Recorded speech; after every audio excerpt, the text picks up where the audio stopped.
ओम शांति।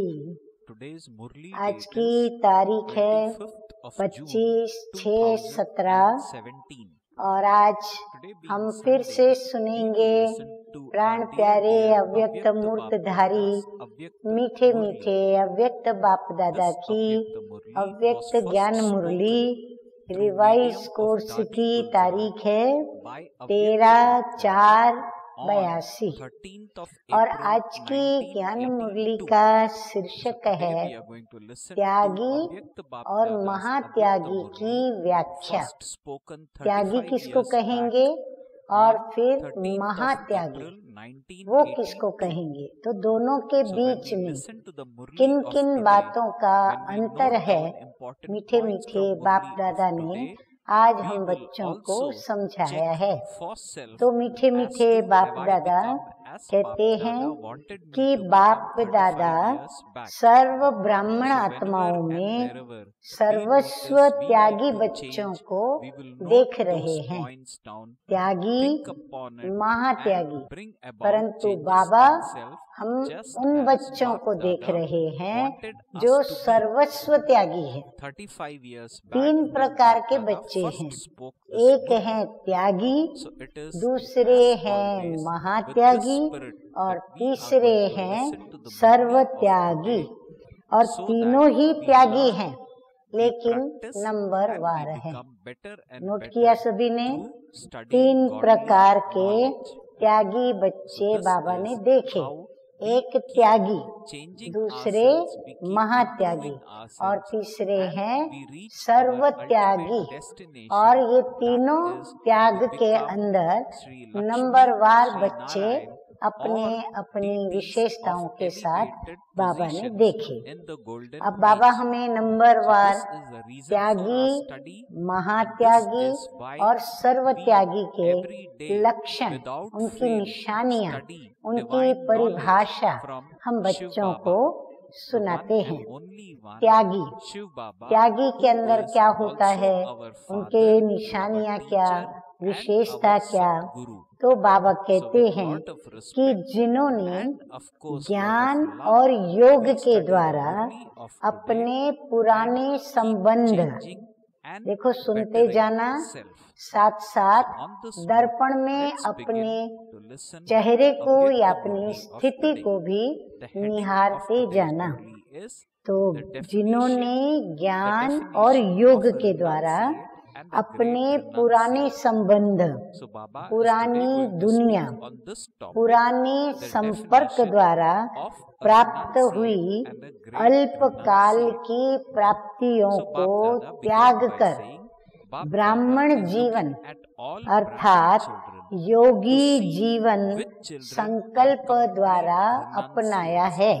अर्थात ये सब धारणा कि पुरानी जीवन से यह योगी जीवन श्रेष्ठ है। पहले हम शूद्र थे कर्मों से, तो हम शूद्र बन करके और कर्म करते थे, तो हमारी जीवन के अंदर न त्याग था, न तपस्या थी, न ही इतनी प्राप्तियां थी। हाँ, यदि प्राप्ति थी तो वो अल्पकाल की प्राप्ति थी। तो बाबा हमें यही बात बता रहे हैं कि पुरानी दुनिया में पुराने संबंध, लौकिक संबंध तो है ही, पर पुरानी दुनिया के संबंध होने के कारण उन्हें पुराने संबंध कहेंगे। तो उनकी भेंट में हम शूद्र से ब्राह्मण बने तो हमारे नए संबंध क्या बने, बाप के साथ नए संबंध और बाप से संबंधित जो भी व्यक्ति, वस्तु, पदार्थ, बातें, गुण, ये सब हमारा नया संबंध हुआ। और नए संबंध में नए संपर्क, नई नई प्राप्तियां, और वो अल्पकाल की प्राप्ति नहीं है, वो फिर सदा काल की प्राप्ति। तो बाबा कहते हैं कि सब धारणा की पूरे जीवन से यह योगी जीवन श्रेष्ठ है। उस जीवन की हर धारणा से ये जो हमारा भी संगम युग पर बाबा के द्वारा जो योगी जीवन प्राप्त है, ये हमारा श्रेष्ठ जीवन है। अल्प काल की प्राप्ति से सदा काल की प्राप्ति करना आवश्यक है। अब थोड़े समय के लिए सुख मिला, शांति मिली, आनंद मिला, लेकिन जैसे ही हम दूसरी परिस्थिति के बीच फिर से हम इसी ऐसे कड़े संस्कारों वाली व्यक्तियों के सामने आ गए या उनके संगठन में आ गए, तो हमारी सारी खुशी, सुख, शांति गायब हो जाता है। तो ये हुई अल्पकाल की प्राप्ति। तो बाबा कहते हैं आवश्यकता किसकी है कि जो हमें सुख, शांति, आनंद, प्रेम प्राप्त होता है, जो भी प्राप्तियां वो सदा काल रहे, वो अल्पकाल के लिए न हो। और उसे आवश्यक समझने के आधार पर ज्ञान और योग के अभ्यासी बन गए।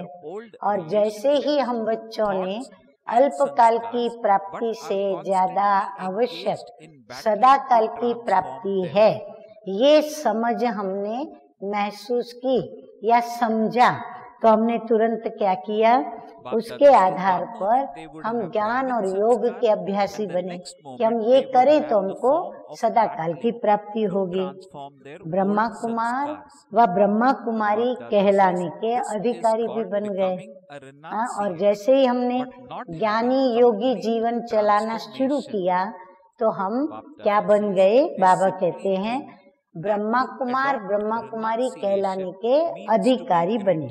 लेकिन ब्रह्मा कुमार कुमारी बनने के बाद भी, ध्यान से सुने सभी, ब्रह्मा कुमार ब्रह्मा कुमारी हो न सभी, तो ब्रह्मा कुमार ब्रह्मा कुमारी बनने के बाद भी पुराने संबंध, संकल्प और संस्कार संपूर्ण परिवर्तन नहीं हुए, लेकिन परिवर्तन करने के युद्ध में सदा तत्पर रहते, माने युद्ध जारी है उन संस्कारों को मिटाने की। अभी अभी ब्राह्मण संस्कार, अभी अभी पुराने संस्कारों को परिवर्तन करने के युद्ध के स्वरूप में अभी अभी हम उसमें अभी अभी देखो तो युद्ध कर रहे हैं। इसको कहा जाता है त्यागी बने, लेकिन संपूर्ण परिवर्तन नहीं किया। एक उठने का ही मिसाल ले लो, हम पहले जब उठते थे तो बड़ा देरी से उठते थे, परंतु अब हम जब बाबा के बच्चे बने तो हमें अमृत वेला जल्दी उठने का अभ्यास करना है। तो वो अभ्यास करने के लिए हमारा क्या होता है, हम युद्ध करना शुरू कर देते हैं, क्योंकि वो पुराना संस्कार, पुराने संकल्प हमें उठने नहीं देते, तो हमें उसके सामने युद्ध करनी पड़ती है। तो इसको कहा जाता है त्यागी बने, लेकिन संपूर्ण परिवर्तन नहीं किया। सिर्फ सोचने और समझने वाले हैं कि त्याग करना ही महाभाग्यवान बनना है। करने की हिम्मत कम है, जितना सुनते हैं उतना हम कर नहीं पाते हैं। क्यों? क्योंकि करने की हिम्मत कम है। अलबेलेपन के संस्कार बार बार इमर्ज होने से त्याग के साथ साथ आराम पसंद भी बन जाते हैं। फिर हम सोचते हैं चलो एक दो दिन हम थोड़ा नहीं अमृत वेले उठते हैं, आराम कर लेते हैं। तो वो जो अलबेलेपन का संस्कार है कि इसमें कोई नुकसान नहीं है, अलबेले जो होते हैं ना वो सीरियस नहीं होते, तो इसीलिए ये अलबेलेपन का संस्कार धीरे धीरे हमें क्या करता है, आराम पसंद बनाता जाता है। समझ भी रहे हैं कि भाई ये ठीक नहीं है, चल भी रहे हैं, पुरुषार्थ भी कर रहे हैं। ब्राह्मण जीवन को हम छोड़ भी नहीं सकते। समझ रहे हैं, कर रहे हैं, सोच रहे हैं, परंतु ब्राह्मण जीवन भी हमें इतनी प्रिय लगती है कि हम उसको छोड़ भी नहीं सकते। ये संकल्प भी दृढ़ है कि ब्राह्मण ही बनना है, ये भी संकल्पों में दृढ़ता है। चाहे माया व मायावी संबंधी पुरानी जीवन के लिए अपनी तरफ आकर्षित करते हैं, तो भी इस संकल्प में हम अटल हैं कि ब्राह्मण जीवन ही श्रेष्ठ है। इतना हमारी आत्मा अंदर समझ रही है और हम ऐसा समझ के चल भी रहे हैं कि जो हमारी ब्राह्मण जीवन है वो हमारी पुरानी जीवन से, मायावी जीवन से कई गुना श्रेष्ठ है। अब इसमें निश्चय बुद्धि पक्के है, इस बात में हम निश्चय बुद्धि पक्के हैं। कहाँ तकलीफ आई अभी? तो बाबा समझाते हैं, लेकिन संपूर्ण त्यागी बनने के लिए, ध्यान से सुने और नोट करें, संपूर्ण त्यागी बनने के लिए 2 प्रकार के विघ्न आगे नहीं बढ़ने देते। अब वो 2 विघ्न कौन से हैं? देखना कहीं हमारे अंदर भी वही 2 विघ्न हमको उन्नति में रुकावट तो नहीं डालते। वो कौन से हैं? एक तो सदा हिम्मत नहीं रख सकते, हिम्मत कम पड़ती है हमारी, इतनी हिम्मत नहीं रखते, अर्थात विघ्नों का सामना करने की शक्ति कम है। अगर शक्ति होती तो हम क्या सोचते? कुछ भी हो जाए, कोई भी आ जाए, कैसा भी आ जाए, कितना भी बलवान आ जाए, हम उसमें उनसे युद्ध करके भी हम विजयी बनेंगे। तो विजय में हमारी निश्चय होगी और हम निश्चय बुद्धि होने के कारण विजयी भी होंगे। तो शक्ति कम है। दूसरा विघ्न कौन सा? अलबेलेपन का स्वरूप आराम पसंद बन चलना। हम चल रहे हैं, उठ रहे हैं, खा रहे हैं, पी रहे हैं, सेवा भी कर रहे हैं, योग भी कर रहे हैं, धारणा भी कर रहे हैं, कर्मणा सेवा भी कर रहे हैं। लेकिन ये सब हम कैसे करते हैं? जैसे अलबेले होते हैं ना, उनको फिक्र नहीं रहती है कि हमारा टाइम वेस्ट हो रहा है, हमारी एनर्जी भी जा रही है, हमको हमारी कमाई भी नहीं हो रही है। उनको वो आराम जो है ना वो खींचता रहता है, तो आराम से ही करते रहते हैं, क्योंकि आराम घुस गया अंदर। आराम कहता है मुझे आराम चाहिए, तो जल्दी काम भी हम नहीं कर पाते और आराम से सब करते। उठेंगे तो भी आराम से, जो भी नित्य कर्म करेंगे वो आराम से, खाएंगे तो आराम से, चिंता ही नहीं। तो वो निश्चिंत होते हैं। अलबेलेपन के कारण जो गलत निश्चिंतता है, ऐसी निश्चिंतता नुकसान करती है। तो बाबा कहते हैं अलबेलेपन का स्वरूप आराम पसंद बन चलना।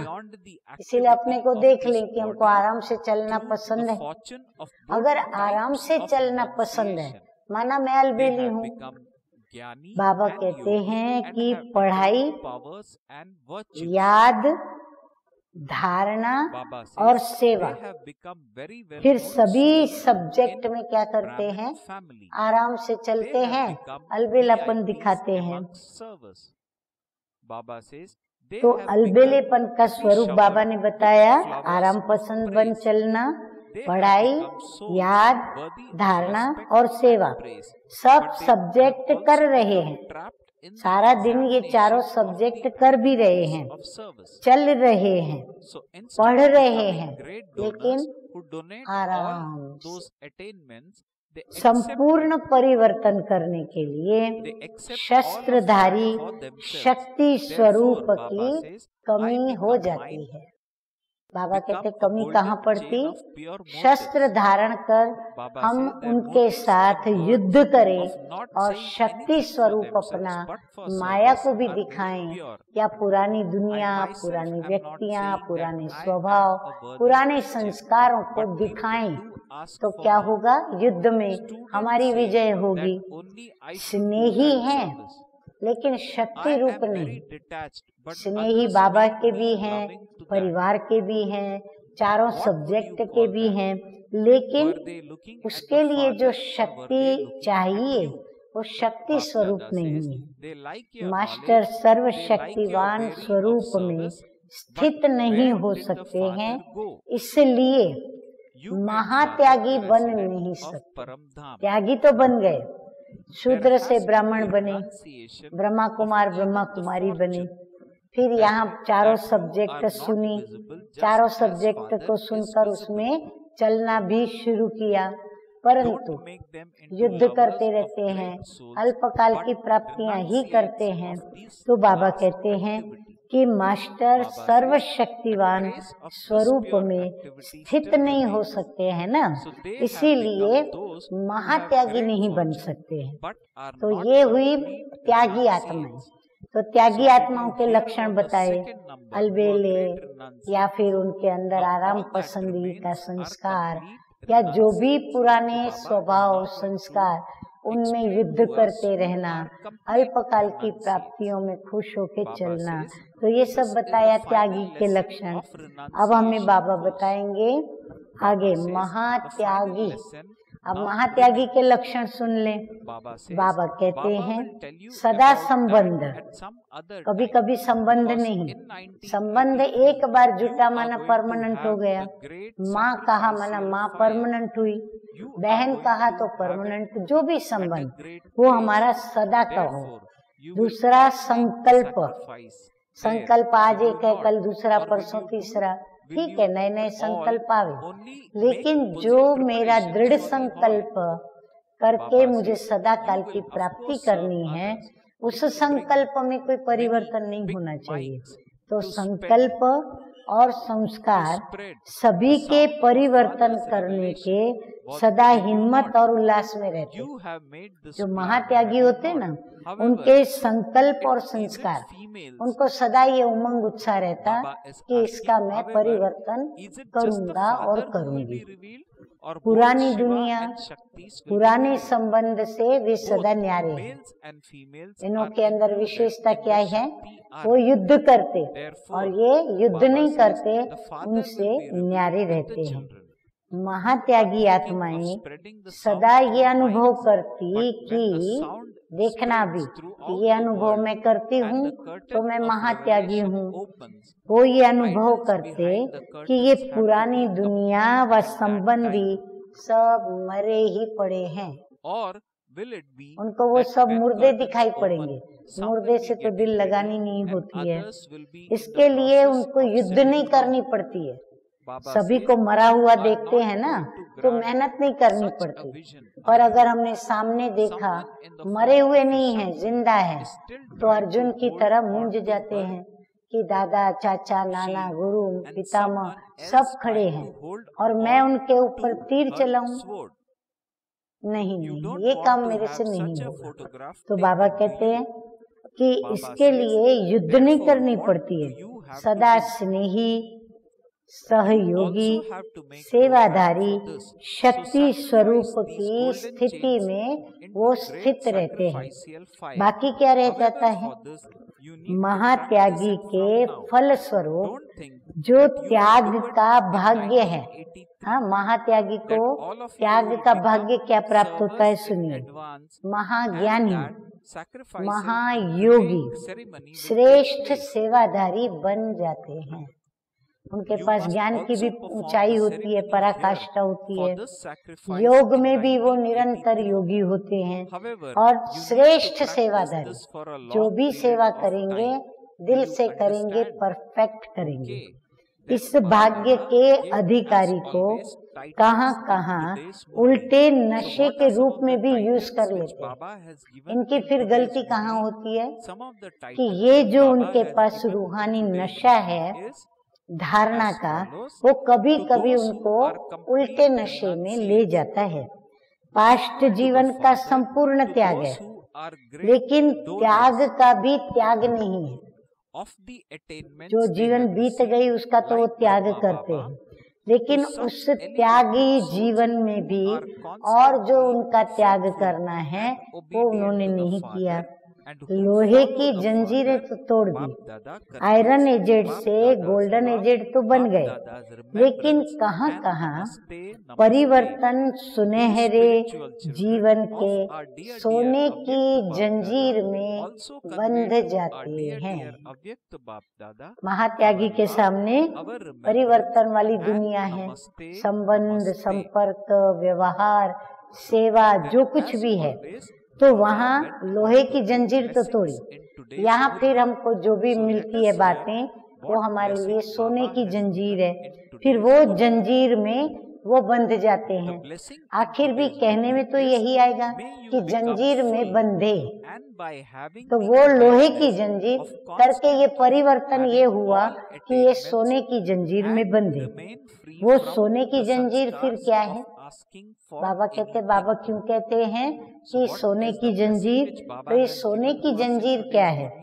तो मैं और मेरा उसमें फंसते हैं, उसकी आकर्षण में आकर्षित होते, उसमें लटकते हैं, उसमें ही मरते और उसमें ही सारा दिन तू मैं तेरा मेरा भेदभाव करने लग जाते हैं। मैं अच्छा ज्ञानी हूँ। हाँ, बाबा भी मिसाल देते हैं कि मैं कहाँ आता है, तो मैं ज्ञानी हूँ। मैं ज्ञानी तू आत्मा, योगी तू आत्मा हूँ। ये सुनहरी जंजीर कहाँ सदा बंधन मुक्त बनने नहीं देती। 3 प्रकार की फिर प्रवृत्ति भी है। बाबा कहते इसके साथ 3 प्रकार की प्रवृत्ति में भी जीवन व्यतीत करना है। तो वो 3 प्रकार की प्रवृत्ति क्या है वो बाबा बताते हैं।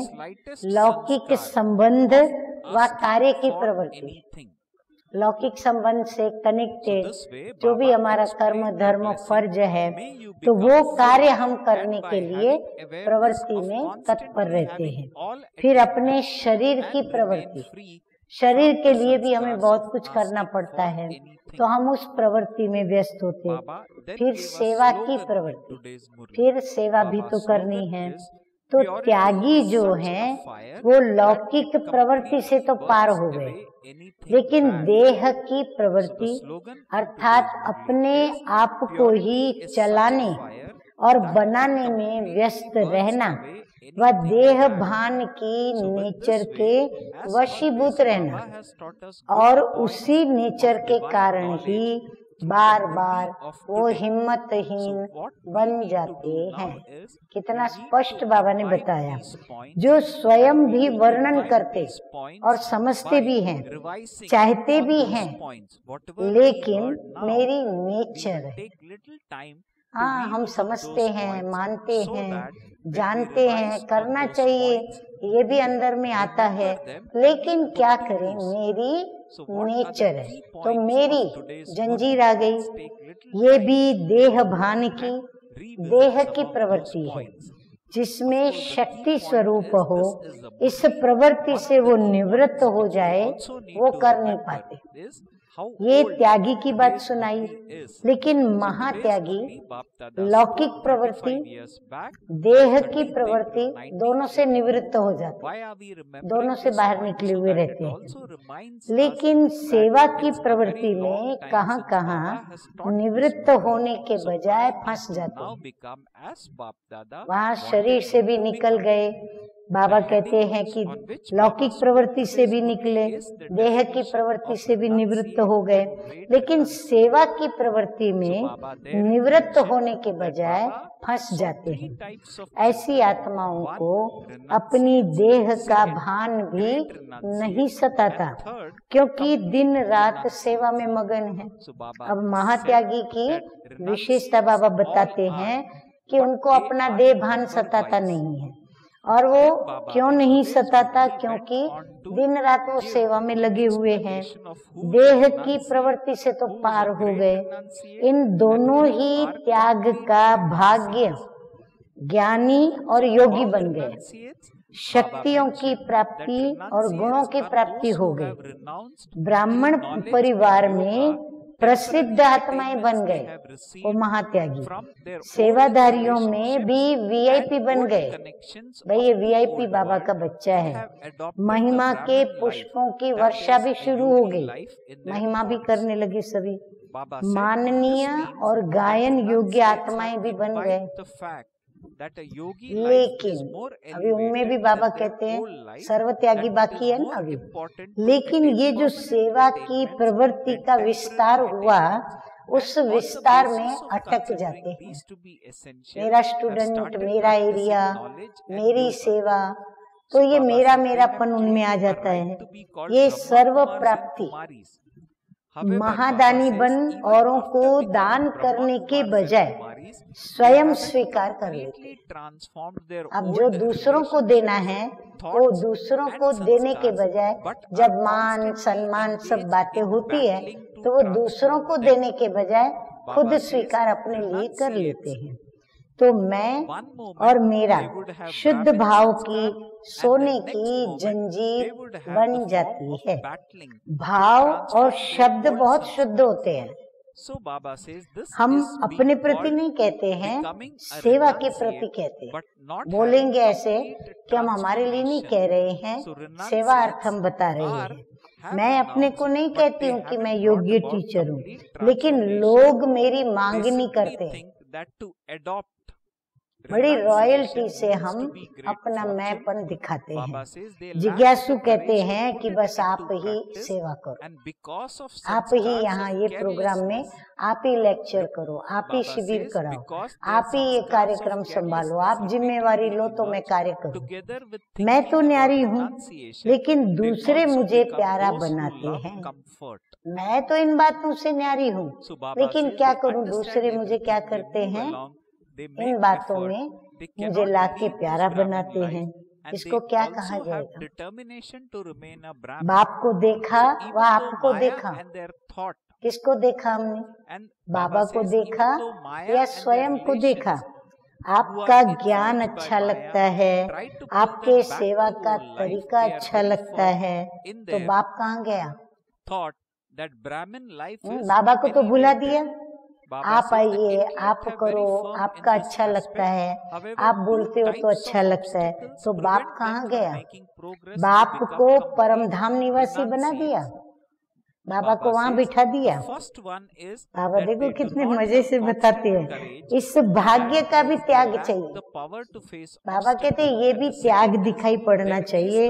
जो आप न दिखाई दे, बाप ही दिखाई दे। महान आत्मा प्रेमी नहीं बनाओ, परमात्म प्रेमी बनाओ, इसको कहा जाता है। और प्रवृत्ति पार कर इस लास्ट प्रवृत्ति में सर्वस्व त्यागी नहीं बनते। ये सब मान सम्मान सब छोड़ नहीं पाते। ये शुद्ध प्रवृत्ति का अंश रह गया तो महाभागी तो बने, लेकिन सर्वस्व त्यागी नहीं बने। तो सुना दूसरे नंबर का महात्यागी। अब बाकी क्या रह गया? सर्वस्व त्यागी। ये है त्याग के कोर्स का लास्ट संपन्न पाठ। लास्ट पाठ सर्वस्व त्यागी का लास्ट पाठ रह गया, वो फिर सुनाएंगे। क्योंकि 83 में जो महायज्ञ कर रहे हो और महान स्थान पर कर रहे हो, तो सभी कुछ तो आहुति डालेंगे ना। वह सिर्फ हॉल बनाने की तैयारी करेंगे, औरों की सेवा तो करेंगे। बाप की प्रत्यक्षता का आवाज बुलंद करने के बड़े बड़े माइक भी लाएंगे। ये तो प्लान बनाया है ना। लेकिन क्या बाप अकेला प्रत्यक्ष होगा? बस शिव शक्ति दोनों प्रत्यक्ष होंगे। शक्ति सेना में तो दोनों मेल फीमेल दोनों ही आ जाते, तो बाप बच्चों सहित प्रत्यक्ष होंगे। अकेला ना बाबा प्रत्यक्ष होंगे ना बाबा के बच्चे प्रत्यक्ष होंगे, शिव शक्ति। तो माइक द्वारा आवाज बुलंद करने का तो सोचा है, लेकिन जब विश्व में आवाज बुलंद हो जाएगा और प्रत्यक्षता का पर्दा खुल जाएगा, पर्दे के अंदर प्रत्यक्ष होने वाली मूर्तियां भी संपन्न होनी चाहिए ना। अभी सुनना ध्यान से, बाबा बड़ी मजे की बात बता रहे हैं। तो जब पर्दा खुलेगा तो सब रेडी होना चाहिए ना, या फिर पर्दा खुलेगा तो कोई तैयार हो रहा है, कोई बैठ रहा है, ऐसा साक्षात्कार तो नहीं कराते हैं ना, कराना है ना। कोई शक्ति स्वरूप ढाल पकड़ रही है, कोई तलवार पकड़ रही है, तो ऐसा फोटो तो नहीं निकालना है ना। तो फिर क्या करना पड़े? संपूर्ण स्वाहा। बाबा कहते पूर्ण रूप से स्वाहा करो। इसका भी प्रोग्राम बनाना पड़ेगा ना। हाँ, संपूर्ण स्वाहा होने का भी एक दिन फिक्स करना पड़े। तो महायज्ञ में ये सोने की जंजीरें भी स्वाहा कर देना। लेकिन उसके पहले अभी से आपको अभ्यास चाहिए। ये स्वाहा करने के लिए भी अभ्यास पहले से करना पड़े। ऐसे नहीं कि 83 में करना। हाँ, 82 की मुरली हम सुन रहे हैं, तो बाबा कहते हैं ऐसे नहीं, 83 में ही करो सब। जैसे आप लोग सेवाधारी तो पहले बन जाते हो और समर्पण समारोह पीछे होता है। ये भी सर्व स्वाहा का समारोह 83 में करना। लेकिन अभ्यास बहुत काल का चाहिए, अभ्यास पहले से करना पड़े। तो समझा? अच्छा, ऐसे सदा बाप समान सर्वस्व त्यागी, सदा ब्रह्मा बाप समान प्राप्त हुए भाग्य के भी महादानी, ऐसे सदा बाप के वफादार फरमान बरदार फॉलो फादर करने वाली श्रेष्ठ आत्माओं को बाप दादा का याद प्यार और नमस्ते। हम रूहानी बच्चों का रूहानी बाप दादा को याद प्यार, गुड मॉर्निंग और नमस्ते नमस्ते। अभी हम सुनेंगे मीठे मीठे बाप दादा के द्वारा वरदान। तो सतगुरु बाप दादा का वरदान है सदा सर्व प्राप्तियों की स्मृति। ये मिला मुझे बाबा से, ये मिला, वो मिला, ऐसी लिस्ट। सदा सर्व प्राप्तियों की स्मृति द्वारा मांगने के संस्कारों से मुक्त रहने वाले संपन्न व भरपूर भव। बाबा आपने ये तो दिया, ये तो दिया, ये तो दिया, बाकी ये नहीं दिया है अभी तक। तो बाबा कहते उससे भी मुक्त होना है। आगे मीठे मीठे बाप दादा कहते हैं एक भरपूरता बाहर की होती है, स्थूल वस्तुओं से, स्थूल साधनों से भरपूर। लेकिन दूसरी होती है मन की भरपूरता, अंदर की भरपूरता। जो मन से भरपूर रहता है उसके पास स्थूल वस्तु या साधन नहीं भी हो, फिर भी मन भरपूर होने के कारण वे कभी अपने में कमी महसूस नहीं करेंगे। वे सदा ये गीत गाते रहेंगे कि सब कुछ पा लिया। उनमें फिर मांगने के संस्कार अंश मात्र भी नहीं होंगे। बहुत रॉयल होते हैं वो। स्लोगन है पवित्रता ऐसी अग्नि है जिसमें सभी बुराइयां जल करके भस्म हो जाती है। अतः पवित्रता की ऊंचाई पर हम सभी ब्राह्मणों को पहुंचकर सारी बुराइयों को जलाकर भस्म कर देना है। अच्छा, ओम शांति।